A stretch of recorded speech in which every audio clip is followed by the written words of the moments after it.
3대 난제죠. 개인적으로 어느 부분이 그래도 세 군데 중에 제일 점수 관리가 수월해요? 금융 아니에요? 금융은 암기 사항이 많죠. 뭐 계산도 그렇게 금융은 계산 문제가 어디서 나오는지 타겟팅이 가능하잖아. 대출 상환하고 대출 받는 거에 대해서 나오기 때문에 그렇게 노력을 안 들여도 범위 내에서 문제를 구성하고 있어요. 그리고 이제 그다음에 간평이 좀 수월하지 않아요? 네. 그렇죠. 간평은 이제 우리나라는 법정평가라서 법에 규정된 대로 하다 보니까 그래서 그 감정평가 규칙을 베이스로 해서 기본적으로 맞출 수 있는 문제가 절반 정도는 됩니다. 가장 어려운 파트가 투자죠. 투자는 이제 최대 7문제, 평균적 6문제라고 보시고 절반을 목표로 해도 됩니다. 절반. 그래서 뭐 다 맞출 필요 없는 시험이니까 절반만 목표로 한다 그러면은 이거는 다 맞히죠. 왜냐하면 이제 부동산 투자의 기본 개념에서 위험과 수익, 포트폴리오, 그리고 화폐 시장 가치 여기까지는 무난해요. 그러고 나서 나머지 현금 흐름을 바탕으로 투자 분석 기법에 대한 논리가 계산 문제 변수가 강해가지고 조금 이제 힘들 수도 있습니다. 근데 최소 계산이 2개가 나오니까 잘 준비한 이제 버리고 하다 보면은 충분히 선언 문제는 가능해요. 그럼 투자로는 그동안에 이제 기출 문제를 20년치 푸시다 보면은 어느 부분이 이제 출제되고 있다는 게 통계적으로 확인이 가능해요. 그럼 20년치 기출 문제 풀어 보셨어요? 10년치. 10년치도 괜찮다. 근데 15회 이후부터 풀어야 돼요. 15회.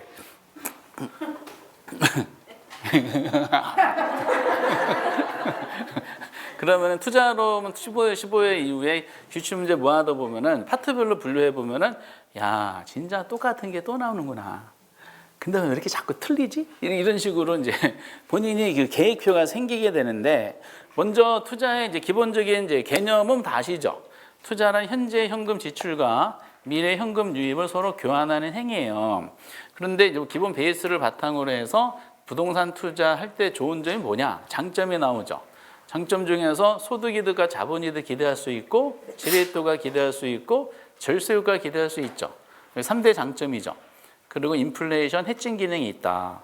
근데 앞에 3가지는 이제 단독 문제로도 많이 나오는데 시작하자마자 건드려지는 게 지렛대 효과죠. 지렛대 효과는 항상 준비를 하고 계셔야 돼. 지렛대 효과는 계산도 나오고 지문도 나오죠. 어느 게 더 편해요? 다 편해. 다 편하다는 거 알아두시면서 영어로 레버리지인데 뭐 주식 투자, 코인 투자하신 분들은 이 지렛대가 이제 기본 내용입니다. 투자하실 때. 그러면 지렛대 효과는 어차피 나오는 주제가 정해져 있어요. 거기 지렛대 효과 개념이 1번에 나왔죠.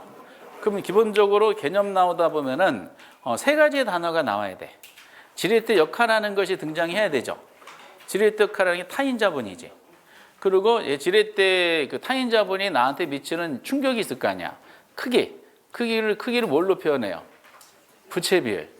그리고 3번째가 나한테 영향 미치는 거죠. 자기 자본 수익률. 그래서 타인 자본을 이용할 경우 그 부채 비율의 증감이 자기 자본 수익률에 미쳐버리는 효과. 이게 공식적인 지렛대 효과의 개념입니다. 벌써 졸립죠? 이게 정상적입니다. 좀 시작하자마자 실수는 없으니까. 그리고 2번도 유명하죠. 대부분이 커져서 지렛대 효과는 커지죠. 왜? 그래서 커지죠? 다시 1번으로 돌아가죠. 대부비율하고 부채비율은 무슨 관계예요?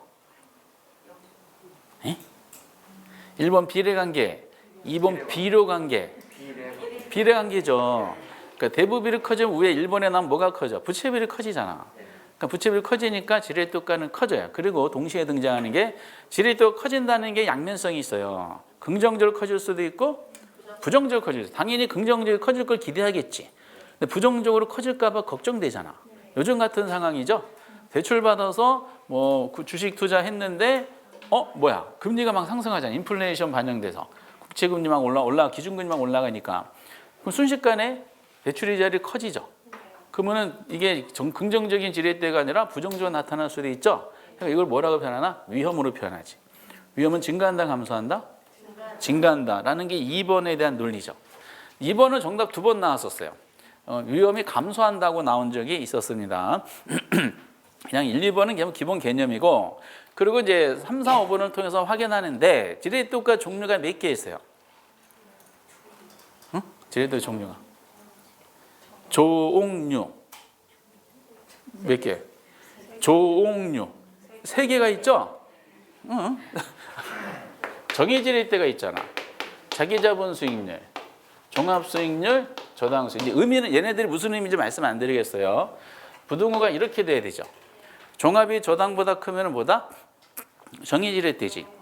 다만 이제 그럼 종합이 저당보다 크면은 지분도 종합보다 크겠죠. 다만 요 크기 있죠. 요 부등호 크기하고 요 부등호 크기가 항상 똑같진 않죠. 요 부등호 크기보다 더 커질 수도 있고 작게 커질 수도 있어요. 이 역할이 이제 부채 비율입니다. 방향은 똑같아요. 부의 지렛대가 있죠. 방향은 어떻다? 반대. 그럼 무슨 지렛대 있어? 중립적 지렛대 효과 있죠. 중립은 얘네들의 방향이 이퀄.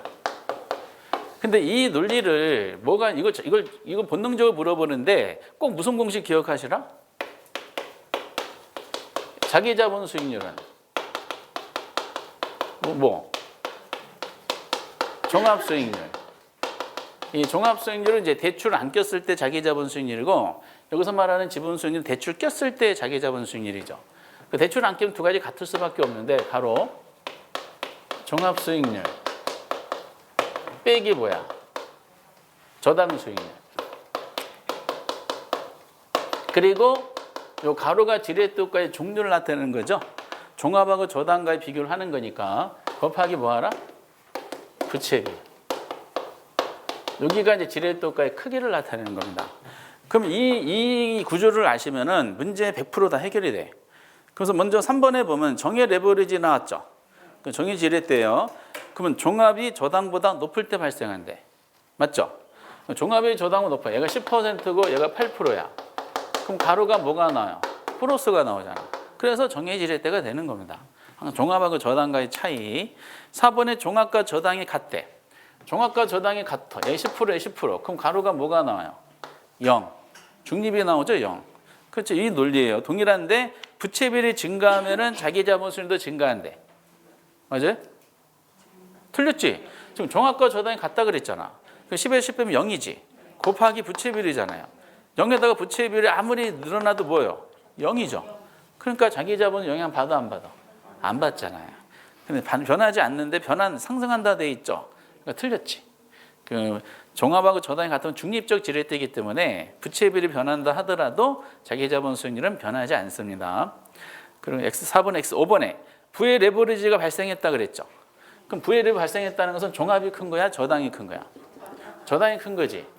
종합이 10%에 예를 들어 얘가 12%. 그럼 마이너스 2%가 나왔죠. 부가 마이너스 나왔잖아. 그런데 부의 발생할 때 저당 수익률을 낮춰서 정으로 변할 수가 있대. 그렇죠? 마이너스가 플러스로 바뀌고 플러스가 마이너스로 바뀌려면 뭐가 변해야 돼? 요 저당 수익 요게 변해야 되겠지. 그래서 마이너스 상태에서 저당 수익이 낮아지면은 부가 바뀌어요. 요 퍼센티지 있죠. 요 크기가 바뀌려면 뭐가 변해야 돼? 요 크기가 요 바뀌려면은 무슨 비율? 부채비율이 변해야 되겠지. 그렇죠? 그래서 이제 부채비율 변화는 퍼센트에 영향을 주고요. 그리고 저당 수익률의 변화는 부호에 영향을 주는 거야. 이해되세요? 플러스 마이너스, 마이너스 플러스. 이거 되게 중요한 내용이에요. 그래서 지난번에 이제 19태 할 때 그걸로 조금 더 보충해 보시기 바랍니다. 그래서 이제 이 지문이다 보니까 계산을 통해서 이거 증명해야 되는데 그걸 안 집어넣었어요. 그래서 해석만 잘 보시고, 그런데 이제 6번부터 두 번째 주제가 등장을 하죠. 항상 나오는 주제가, 항상이라기보다는 이제 시험에 볼 때 한 95% 확률로 나오는 게 있죠. 10번 보면 한 9번 정도 나오는데 9번 이상 위험과 수익과의 관계를 내잖아요. 작년에 어디서 나왔냐? 수익률만 가지고 나왔어. 근데 오리지널은 위험과 수익과의 이 관계를 논하셔야 돼. 그럼 위험. 그럼 여러분들이 시험장에 들어간 시험장에서 10번 때 후반에 접하시다 보면 투자로 문제가 등장하기 시작하거든요. 그러면 이제 위험에 대한 논리가 나오겠구나. 그럼 위험 부분은 등장할 때 뭐가 나올까? 위험의 개념이 나오겠지. 그래서 잘 안 나오고, 그다음 위험의 종류가 나오겠지. 그리고 위험의 관리 방법에 대해서 언급하지 않겠는가. 이런 거를 미리 준비하고 계셔야 돼. 그리고 수익률에 대해서는 또 나오겠지. 먼저 수익률의 종류가 나오겠죠. 기대 수익률, 요구 수익률, 실현 수익률. 종류에 따른 개념의 등장. 그게 작년 거니까.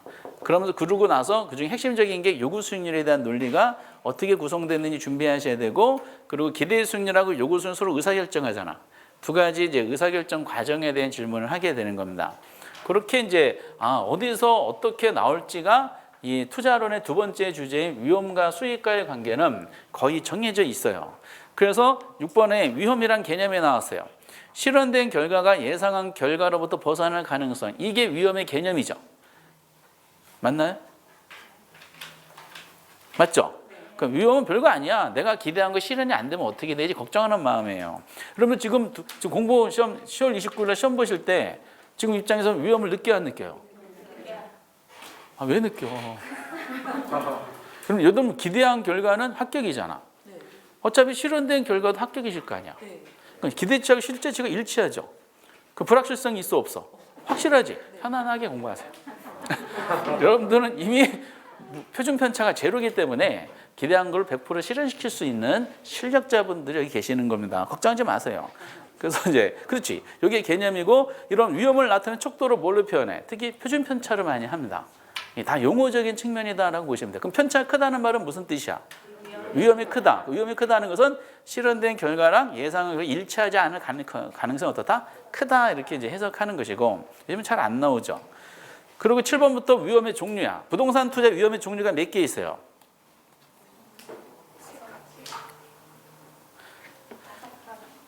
종류 몇 개 있어? 5개 있지. 손가락질 하다 보면 나오죠. 사업상 위험이 있잖아요. 그리고 금융 위험이 있고, 그리고 법적인 위험이 있죠. 그리고 이게 유동성 형태여야 돼요. 우선 사금법 유적. 요거는 지금 부동산 투자를 공부하는 거잖아요. 부동산은 위험 자산이야, 안전 자산이야? 응? 아니, 안전 자산은 우리가 공부할 필요 있어 없어? 안전하다는 말은 무슨 뜻이야? 내가 기대한 거 실현될 가능성이 100%라는 뜻이죠? 그럼 불안한 감이 없을 거 아니야. 세상에는 이제 그 위험 안전 자산은 존재하지 않아. 다만 이제 기준을 삼는 국채라든지 이거를 이제 무위험 자산으로 가정하는 겁니다. 그냥 부동산하고 주식은 굉장히 위험한 자산을 보시고, 그러다 보니까 당연히 이제 위험한데 그 무위험 자산의 대표가 국채잖아.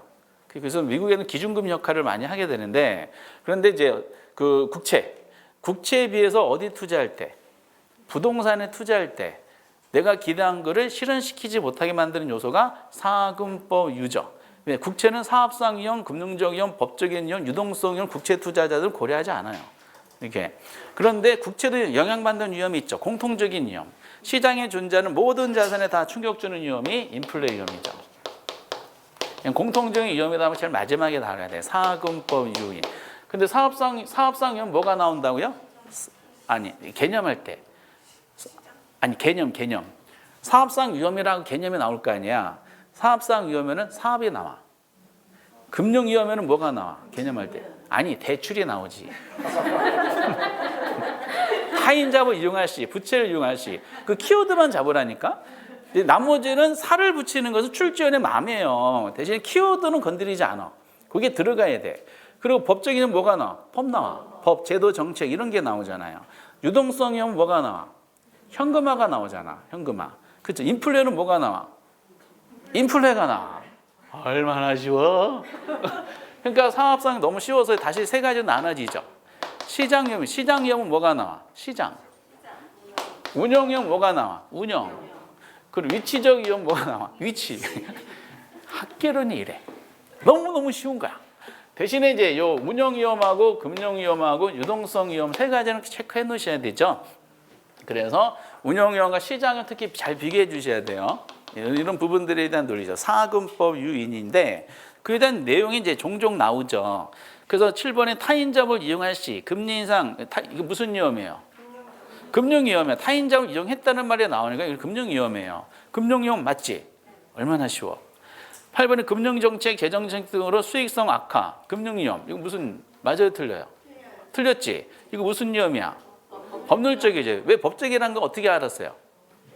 정책. 그래서 정책 때문에 야기되는 불확실성이니까 정책, 제도, 법 하면은 다 법적인 위험이야. 8번은 X, 법적인 위험. 9번 대상 현금만 전환한 가장이 시장 가치. 벌써 끝났죠. 무슨 위험? 가장 많이 나온 위험이야. 무슨 위험? 유동성 위험이에요. 맞지? 그래서 이제 이런 식으로 해가지고 여기가 이게 집어넣었어야 되는데 못 집어넣네. 운영위험과 시장을 구별할 때 이런 운영위험은 그 종류를 기억하세요. 지난번에 19태 할 때 임대료 연체, 경비 증가, 관리자 파업 이런 거 있죠? 그런 거를 잘 기억하시고 운영위험이라 해야 되는데 이거를 이제 시장위험으로 매칭시킬 수가 있어요. 잘 구별해 주시기 바랍니다. 이렇게. 어쨌든 뭐 이제 이런 식으로 나왔고 그리고 이제 10번부터가 이제 수익률이죠.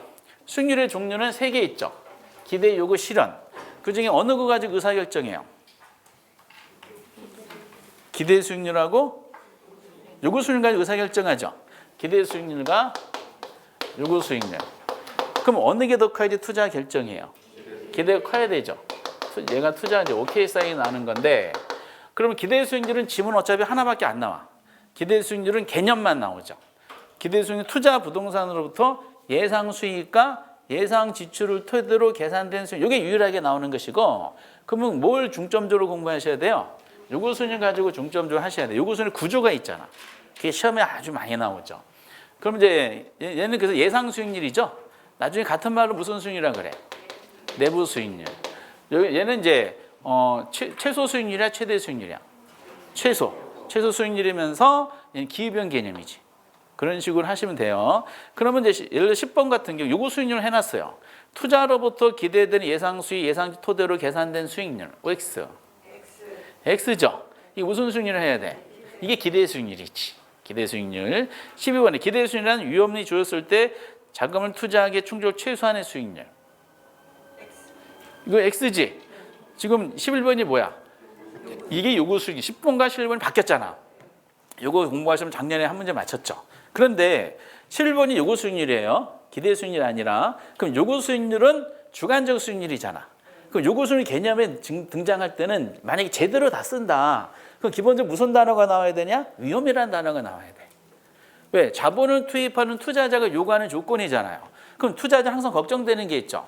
나는 투자할 때는 성공을 기대하잖아요. 실패로 귀결될까 봐 걱정되지. 그 자체가 위험이에요, 위험. 그럼 위험을 감수하면서 자본을 투입해야 투자자가 상대방한테 보장해달 요구하는 대가가 있을 거 아니야.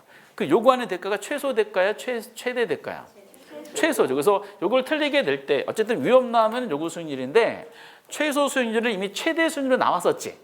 그리고 작년에 근본적으로 제대로 써놓고 요구 수익률 해야 될 걸 기대 수익률을 해가지고 오답 나온 사례가 있다는 거예요. 정확한 개념을 이제 잡으셔야 되는 게 중요해요.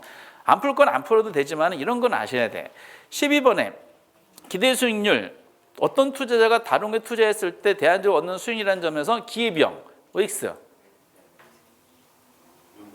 X죠. 기회비용이 뭐가 기회비용이라 그랬어? 요구 수익률이 기회비용이라 그랬잖아. 그래서 작년에 이제 이게 그대로 나왔더라고요. 기회비용이 뭔지 아시지? 이제 그런 겁니다. 13번에 그러면 한번 예를 들어 볼까요? 선택 가능한 독립된 투자안이 있대요. 거기 A, B, C 세 개가 있죠. A, B, C 세 개가 있다는 겁니다. 그런데 각각마다 기대 수익률이 주어졌죠. A는 기대 수익 몇 %야? 5%, B는 7%, C는 10%죠. 그럼 이제 의사결정 요구 수익률이 나와야 되잖아. 그럼 투자 여부가 이제 결정이 될 텐데 투자자가 지금 뭘 투자하려고 그래요? A에 하려고 그러죠. A의 요구 수익률. 투자자가 셋 중에 하나를 투자를 해야 돼요. 독립된 투자니까.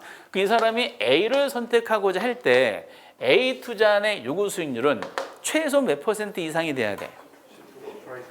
최소 10% 이상이 돼야 되겠지. A 투자안 요구 10%야. 이해되세요? 그러니까 왜냐 아까 요구 수익 기회비용이라 그랬어요.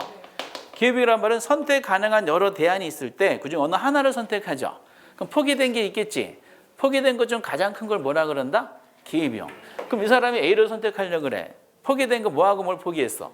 B하고 C를 포기해야 되지. 이 중에 제일 큰 것이 뭐야? C. 그럼 이 사람은 C를 선택했으면은 10% 수익률을 얻을 기회가 있었잖아. 그걸 포기하고 A를 선택하려고 그러겠지. 그러면 내가 포기한 것보다 더 달라, 덜 달라? 투자자 입장에서 더 달라 그래. 최소 더 보장해야 되달라 그럴 거 아니에요. 근데 당신 건 까봐 그랬겠지. 5%. 투자 결정이야, 기각이야? 기각이 되는 거야. 그럼 만약에 갑돌이가 B를 선택하려고 그래. B 투자는 요구 수익률은 최소 몇 % 이상이 돼야 돼. 이것도 10%지. 역시 B를 선택 A, C를 포기했는데 그중에 가장 큰 게 C잖아. C를 통해 10% 수익 얻을 수 있는 기회가 있었는데 포기하고 B를 선택하고자 했을 때 내가 포기한 것보다 더 많은 수익을 보장해달라고 요구할 거 아니야. 그럼 당신 거 까봐 그러겠지. 깠어. 그러면 뭐예요? 포기한 것보다 더 작지. 보다 기각이 되는 거야. 그럼 C 투자는 요구수는 최소 몇 %라 그랬어? 7%지. 마찬가지로 C를 선택하면 A, B를 포기하는 가장 큰 게 C, B의 7%죠. 7% 보장해달라고 최소 7% 이상 보장해줘야지 내가 투자하겠다. 당신 건 까봐. 내가 포기하고 더 큰 많은 수익이 예상되지. 그럼 이제 결정이 되는 거야. 그럼 이 투자자가 합리적인 투자자다. 경제학적으로 합리적인 투자자라는 것은 기회비용을 반영하면 투자하는 사람들 말하거든요. 그러면 이 사람 합리적이라면 세 가지 중에 어느 걸 선택하겠어? C를 선택하겠지. C만이 뭐가? 기대가 요구보다 큰 경우야. 그래서 항상 우리가 왜 기대가 요구보다 커야지 투자 결정하느냐는 것은 기회비용 개념으로 설명이 가능하다는 논리입니다. 그래서 이제 여기는 뭐 이런 시험 문제가 나왔으면 좋겠는데 나오기 힘들 것이고 13번은 이제 12번에 대한 기회비용 논리가 작년에 직접적인 표현을 해서 한번 잠깐 본 것이고 조금만 더 참으시고요. 주무시기 일보 직전에 대한 분들이 많고요. 그러고 나서 이제 우리가 또 중요한 게 있잖아요. 요구 수익률. 그럼 투자자 요구 수익률을 몇 가지로 구성돼 있어? 아니. 두 가지로 구성돼 있지. 세 가지고 어디가 세 가지야? 두 가지지. 뭐? 무위험률하고 뭐예요? 위험 할증률로 구성돼 있지. 항상 두 가지. 이걸 뭐라 그래? 시간 비용이라 그러고 요거는 위험 비용이라 그러죠. 항상 두 가지 구성돼 있어요. 그리고 이제 위험에 대한 요소 있죠. 그러면서 이제 우리가 여기 할 때 위험과 수익 상세 관계에서 아까 위험의 종류가 여러 가지 있었죠. 사업상, 금융상, 법률상, 유동성, 인플레 위험 있잖아. 이런 위험 요소들이 높아지면 어떻게 돼? 보상도 더 높아지겠지. 얘도 같이 높아지겠지. 위험과 수익 무슨 관계? 상세 관계. 상세 관계는 비례야 반비례야? 비례지. 이게 이로 넘어가는 거지. 이렇게. 다만 이제 위험 할증률이 이 안에 다시 두 개로 구성되어 있는 거죠. 두 가지가 이제 굳이 따지면은 아까 세 가지 하신 분이 이것 때문에 헷갈려 하시는데 해당 자산의 위험 할증률이죠. 해당 위험 할증률은 아까 전에 보신 것처럼 사업상, 금융상, 법률상, 유동성. 요거는 뭐에 비해서? 국채에 비해서. 투자자가 투자하고자 하는 부동산이 다른 투자 자산보다 더 위험하게 만든 요소고, 그리고 여기 인플레 있죠. 인플레도 위험이잖아. 인플레 위험 할증률이 있죠. 인플레는 뭐예요? 공통적인 위험이니까. 근데 이거를 다 퉁쳐서 뭐라 그래요? 위험 할증률. 시험도 이렇게 두 가지 구성됐다고 나오죠. 근데 이 내용들을 채우는 게 중요한데 14번에 부동산이라는 위험자산 투자했을 때 투자 요구 수익률은 무위험률로 표현되는 위험에 대한 비용과 위험 할증률로 표현되는 시간 비용으로 구성된대. OX. X지. 그러니까 이제 지금 무위험률하고 위험 할증률이 바뀌었죠. 그렇죠? 무위험률이 시간 비용이고 위험 할증률이 말 표현 그대로 위험 비용이야. 요거 그대로 구성하셔야 돼요. 요것도 이제 우리 시험에도 나와서 평가사 시험에 나왔던 내용이니까 14번은 X. 그리고 15번에 무위험률 나왔죠. 무위험률. 무위험 정부가 보증한 국채 실질 이자율 같이 장래 기대 수익이 불확실한 경우 수익률이다. OX. 15번.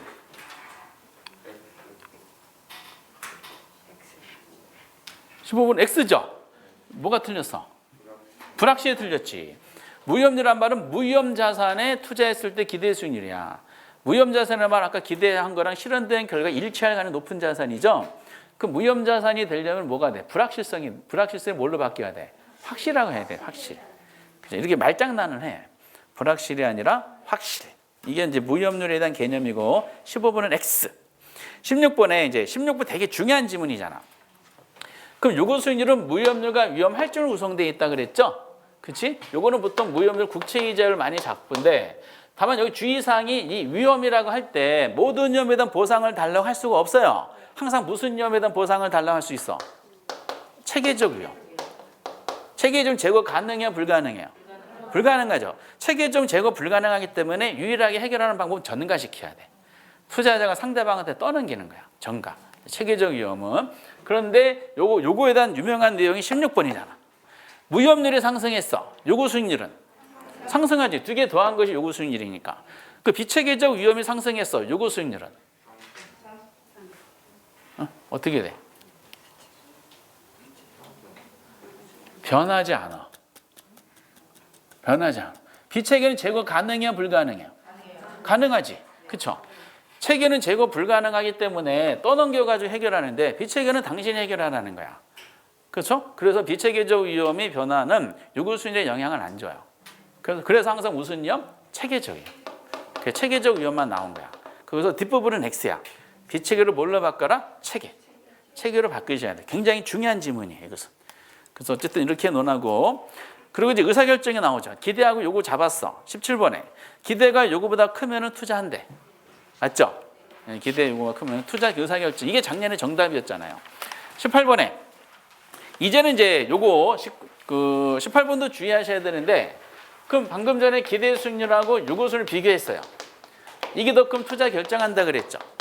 그럼 이제 결정이냐 기각이냐 이것도 많이 내는데 결정한 부동산이 시장에서 변화를 물어보잖아요. 그러면 결정했어. 그럼 대상 부동산의 수요가 어떻게 되는 거야? 증가하겠지. 증가하면 물건의 가격은 어떻게 돼요? 상승하겠지. 그다음 뭐가 변한다 그랬어? 기대가 변해, 요구가 변해. 기대가 변해. 항상 기대가 변해요. 기대 수준이 점차적으로 상승해요, 하락해요? 하락하지. 어디까지? 기대랑 요구에 수렴할 때까지. 그치? 같아질 때까지. 요거 중간 생각 등이 들어가니까 기대가 요구보다 크네 이 조건이에요. 근데 의사결정을 물어본 것이 아니라 과정을 물어봤네. 그럼 대상 부동산 기대 점차적으로 상승하는 것이 아니라 뭐다? 하락한다 이렇게 해야 돼. 항상 기대가 변하고 그 당연히 불일치가 일치가 되려면 항상 기대가 변하는 과정에서 이게 큰 상태에서 변하려면 약간 작아지면서 같아져야 된다. 이거 되게 중요한 올해 정답이 여기서 평가사는 여기서 나왔더라고. 18번 이해되시죠? 네. 그리고 19번에 장래 기대 수요 흐름이 예상 주어졌을 때 요구 수익률이 커질수록 부동산 가치는 상승해요? 하락하지. 그렇죠? 왜? 여기서 요구 수익률 주관적 수익률이야, 객관적 수익률이야? 주관적 수익률. 그럼 주관적 수익률을 가지고 구할 수 있는 대상 부동산 가치는 투자 가치야. 투자 가치는 위에 소득 있죠. 소득 요구 수익률 나눠서 판단하는 거야. 그럼 분모랑 결과는 비례해요, 반비례해요? 어? 반비례. 아니, 반비례. 항상 분모랑 결과 있죠? 이거는 반비례야, 반비례. 이거 위에 분자랑 결과는 항상 비례 관계죠. 비례는 같은 방향, 반대는 반대 방향. 그럼 이제 당연히 요구 수익률이 커져. 그럼 당연히 부동산 가치는 반비례라니까? 떨어지지. 참. 소득이 1억이야. 요거 10%야. 그럼 이거 얼마야?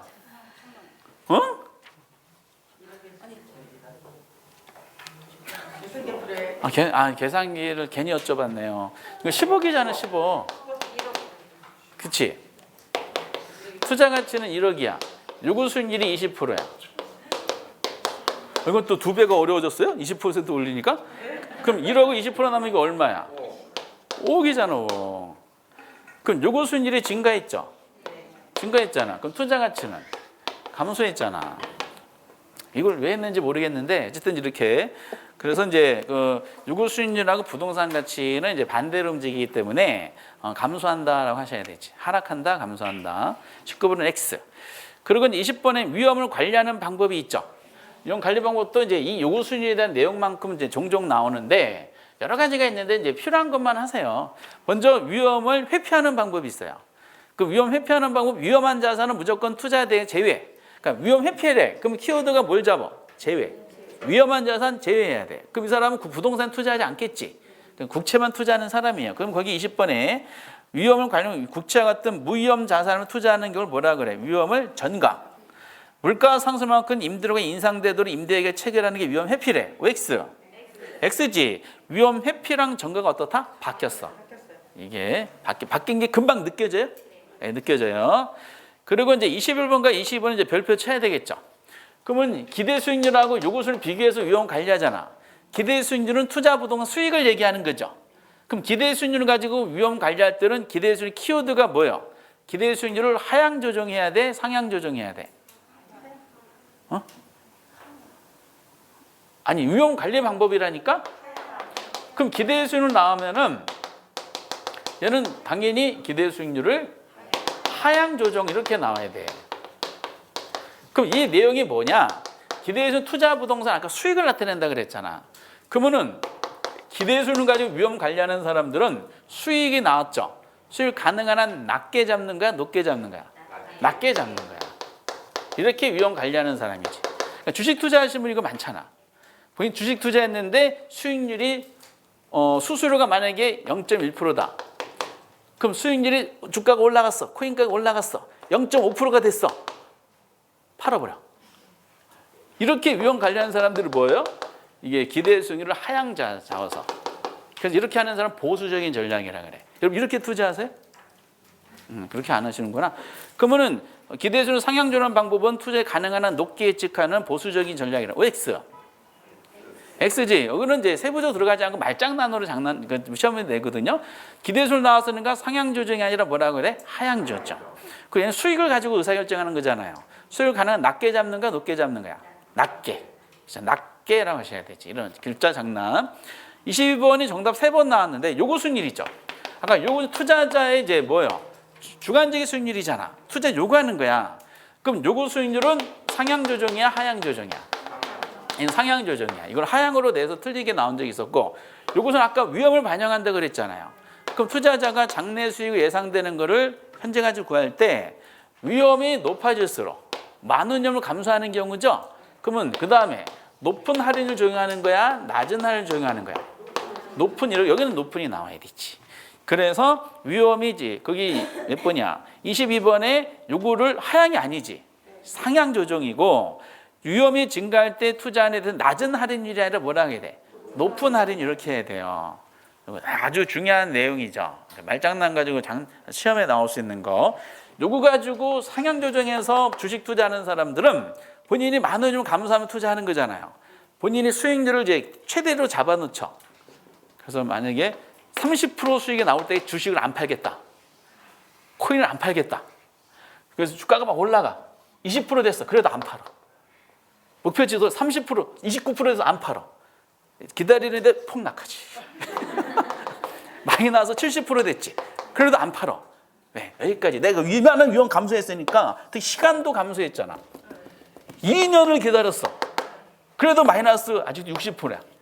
10년 지났어. 마이너스 50%. 그래도 많은 감소했으니까 더 많은 보상이 나올 때까지 그냥 기다리는 거지. 이렇게. 존버라 그러죠. 그러면 안 되는데. 어쨌든 그렇게 하죠. 저 같은 경우는 1%만 나와도 팔아버려요. 1% 나오면 팔고 기다리지 않아. 미래는 너무 불확실해가지고 저는 기대 수익률을 하향 조정하는 방법으로 합니다. 이렇게. 그래서 이제 어쨌든 뭐 그런 것이 있고요. 23번.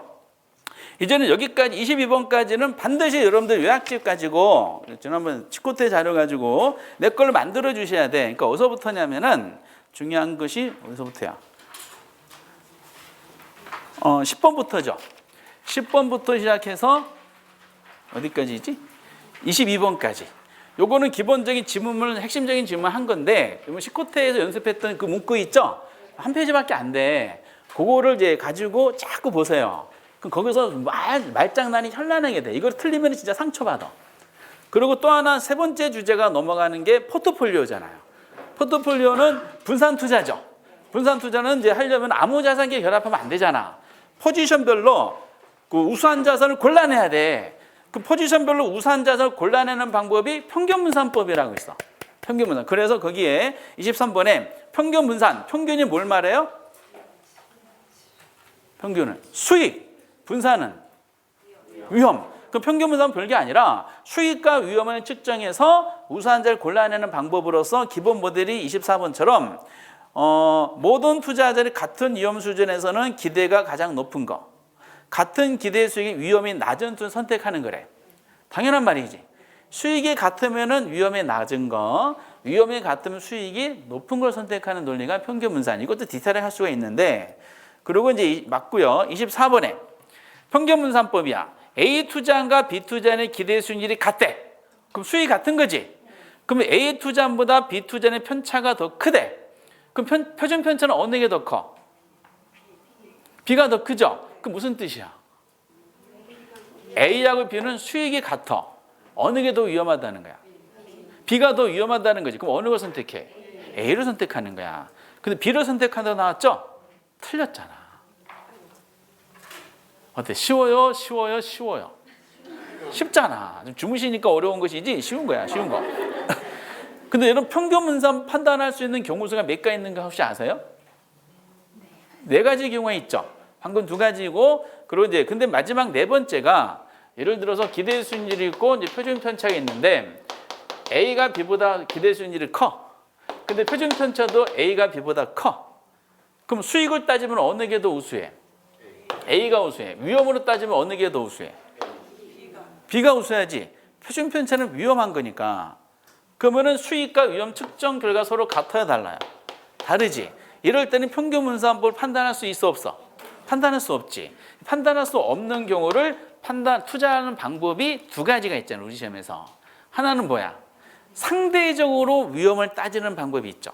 그게 뭐? 상대적 위험 따지는 거.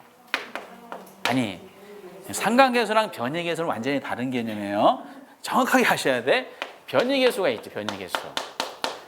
공식이 변이계수는 기대수율 분의 뭐? 표준 편차죠. 그럼 상대로 따지는 거니까 변이계수가 클수록 유리해, 작을수록 유리해. 작을수록 유리한 게 덜 위험하다는 뜻이죠. 유리하고. 그리고 또 하나 방법은 수익면에서는 얘가 좋고 위험면에서는 얘가 좋잖아. 서로 장점이 하나씩 있죠. 그럼 굳이 어느 걸 선택하는 것이 아니라 얘 2가지를 같이 선택하라는 거야. 그러면 이게 뭐야 이게? 이게 분산 투자야. 포트폴리오. 그치?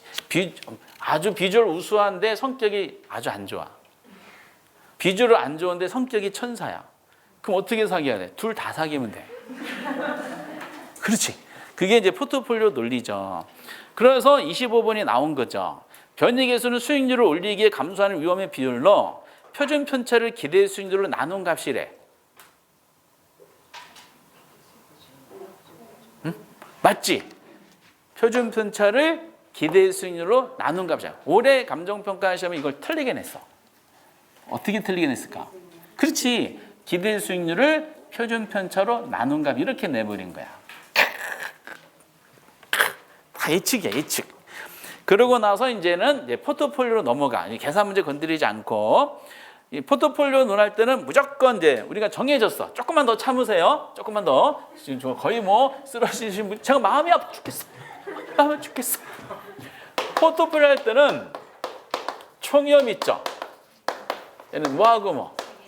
체계적 위험과 비체계적 위험이에요. 이제 정해져 있어. 이렇게 잡으면 모든 게 다 여기서 해결이 돼. 그러면은 총위험, 그리고 체계적 제거 가능해, 불가능해? 불가능. 다 아시잖아. 얘는 이제 비체계 제거 가능하지. 그 투자자 입장에서 제거 불가능한 체계적 위험을 더 심각한 위험을 인식한다 그랬나요? 제거 가능한 비체계적 위험을 더 심각한 위험을 인식한다 그랬나요? 그렇죠. 당연히 비체계적이 더 심각한 거야. 체계적 위험은 별로 신경 쓰지 않아. 왜? 얘는 체계적인 제거 불가능하잖아. 그럼 이거 체계적 제거하는 방법은 뭐밖에 없다고요? 전가시키는 거야. 떠넘겨. 상대방한테 떠넘기잖아. 그래서 이거 아까 어디에 반영한다? 요구순위래. 얘는 체계적 위험은 전가를 시켜서 요구순위의 반영을 통한 이미 해결이 된 거야.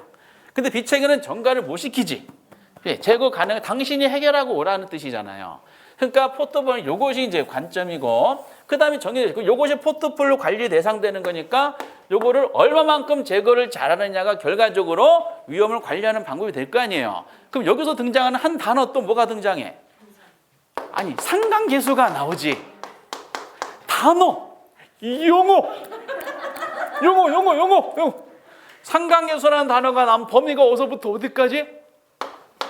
마이너스 1에서 이게 통계적으로 가장 중요한 게 뭐냐면 부호야, 부호. 그럼 비체계적 위험이 A 자산과 B로 구성된 두 개의 자산을 구성해 포트폴리오 충격을 줬을 거 아니야. 비체계 충격받은 두 자산의 수익률이 변할 거 아니에요. 그 주가가 변할 거 아니야.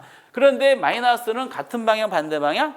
반대 방향. 플러스는 뭐다? 동일 방향. 그렇죠?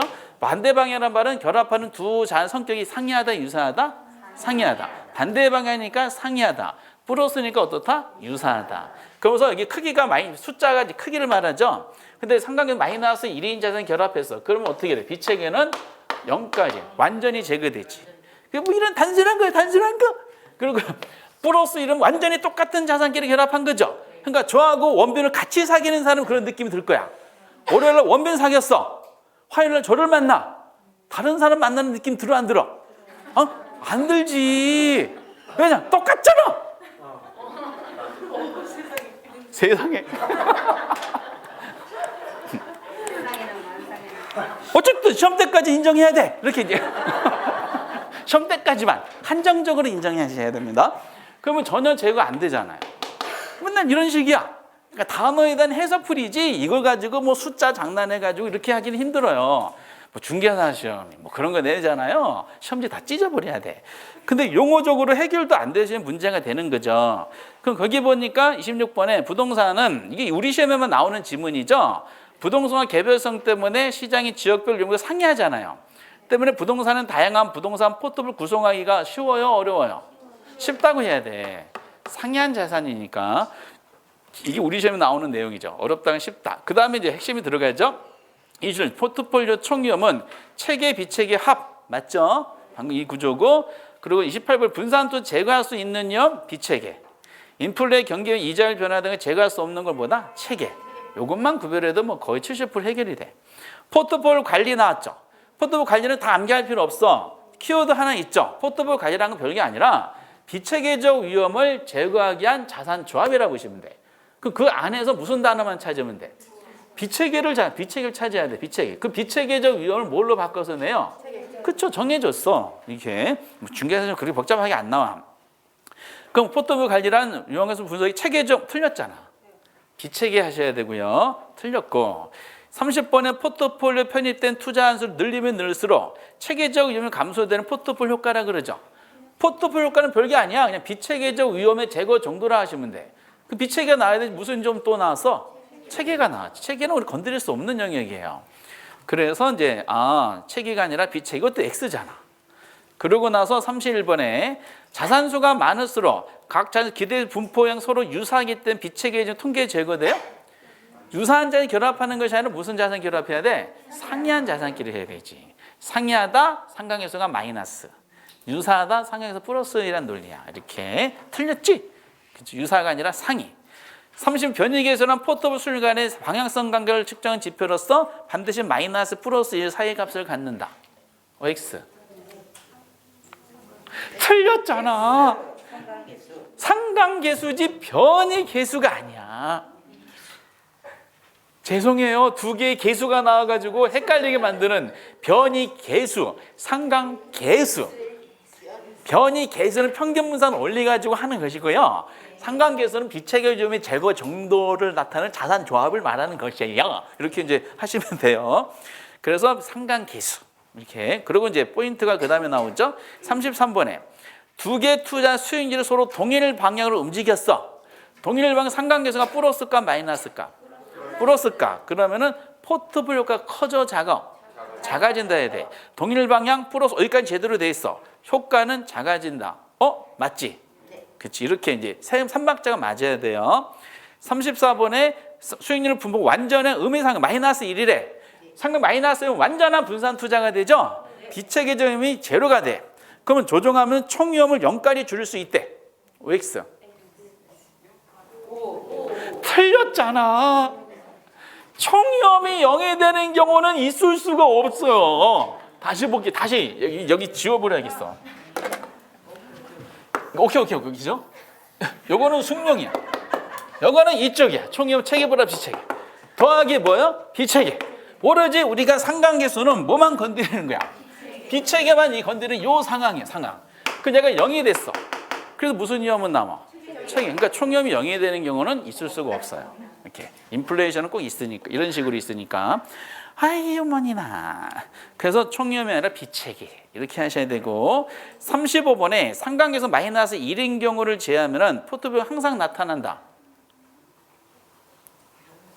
포트폴리오가 나타나지 않는 경우는 있지. 어느 경우 나타나지 않아? 플러스 1인 경우잖아. 그럼 마이너스 1인 경우 아니 1이 아닌 경우가 아니라 뭐라 해야 돼? 플러스 1이 아닌 경우를 해야 되지. 플러스를 전혀 나타나지 않는데 1이 아니면 나타나. 다만 정도의 차이가 있을 뿐이죠. 마이너스 1쪽 갈수록 점점 커지게 된다는 논리입니다. 그래서 이런 말장난이야. 마이너스 1이 아니라 플러스 1인 경우를 제외하면은 항상 나타나요. 항상 이렇게. 그리고 36번에 35번 X고 36번 자산의 수익률 간의 상관계수가 마이너스 1에 가까울수록 총위험은 감소된대. 맞죠? 왜? 마이너스에 가까운 뭐가 제거되기 때문에 비체계가 점점 제거되잖아. 그럼 당연히 총위험도 어떻게 돼? 얘가 줄어든 만큼 얘도 줄어들겠지. 비체계가 줄어든 만큼. 맞지? 그리고 여러분들 무차별 곡선이란 평균 분산 지배원리에 의해서 동일한 위험에서 최고 수익을 나타내는 투자 대안을 연결한 선이래. OX. 아, 이거 어떻게 할지 모르겠네. 기대 수익률. 여기 위험. 아까 평균 분산 원리에 있었죠.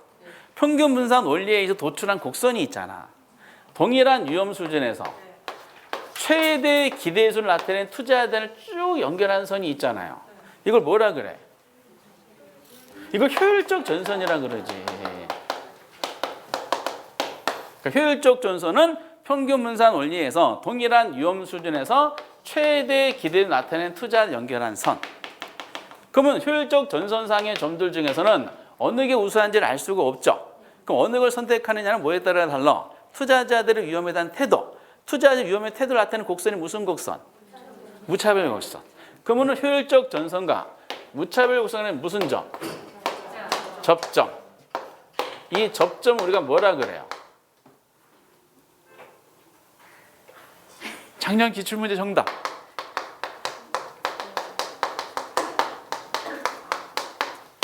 최적 포트폴리오. 기억나세요? 네, 그렇게 되는 거야. 그렇게 되는 거야. 그래서 거기에 그 37번은 평균 분산 원리에 도출된 것은 얘는 무차별 곡선이 아니라 효율적 전선이라 하셔야 되고, 38번에 투자자들의 위험에 대한 태도를 나타내는 그래프 있죠? 얘가 무차별 곡선이야. 그럼 37번과 38번이 서로 바뀌었어요. 그래서 이제 개념을 강하게 부각시키기 위해서 둘을 엇박자로 해놨고요. 37번에 최적 포트폴리오는 무차별 곡선과 효율적 전선으로 만나는 접점. 맞지? 이게 작년 정답이라 그랬잖아. 이렇게. 그 이런 효율적 전선 이가 무슨 모양이야? 우상향이야? 삐뚤이야? 우상향 하죠. 우상향 한다는 말은 무슨 뜻이에요? 효율적 전선의 투자는 더 이상 수익을 얻을 수가 없죠. 그럼 투자자가 갑돈의 투자자가 여기에서는 더 요만한 위험에서는 요만큼 수익밖에 얻을 수 없잖아. 더 많은 수익을 얻으려고 그래. 그럼 어떻게 해야 돼? 더 많은 위험을 감수해야 된다는 논리야. 그래서 우상향이란 말이 나온 것이죠. 그래서 40번도 당연히 맞고, 41번에 위험과 기대 수준은 부의 상관을 갖는다. 즉 위험이 어디 있어? 여기 있지. 기대 수준 여기 있잖아요. 그럼 아까 효율적 전선이 무슨 모양이라 그랬어? 우상향. 그럼 저 기대 수준이라고 위험은 같은 방향이란 거야? 반대 방향이란 거야? 같은 방향이죠. 같은 방향 플러스 값이야? 마이너스 값이야? 플러스 값이지. 그래서 우상향 형태잖아요. 그러면은 사실 보내 위험과 기대는 부의 상관관계를 갖는 이렇게 돼 있죠. 당연히 틀렸지. 부가 아니라 뭐라고 해야 돼? 정, 플러스의 값을 갖는다는 뜻이야. 그래서 우상향 형태가 나타난 것이고, 그리고 투자자들이 위험을 회피할수록 무차별 기울기는 완만해진다 이렇게 나왔죠. 그럼 무차별 곡선은 뭘로 표현한다? 기울기. 무차별 기울기가 가파를수록 공격적 투자자야, 보수적 투자자야? 보수적인 투자자지. 그럼 완만할수록 공격적이야, 보수적이야? 공격적 투자자야. 이렇게. 그래가지고 거기 이제 위험을 회피할수록, 그러니까 보수적일수록이야. 그럼 기울기는 완만해지는 것이 아니라 뭐라고 해야 돼? 가팔라진다 하셔야 돼. 가팔라진다. 오케이? 예. 지금 이제 여기까지는 확실하게 맞아 주셔야 되고요. 조금은 주무셨다 하도록 하겠어요. 이제 후반부가 이제 장난 아니니까. 그렇게 덥지?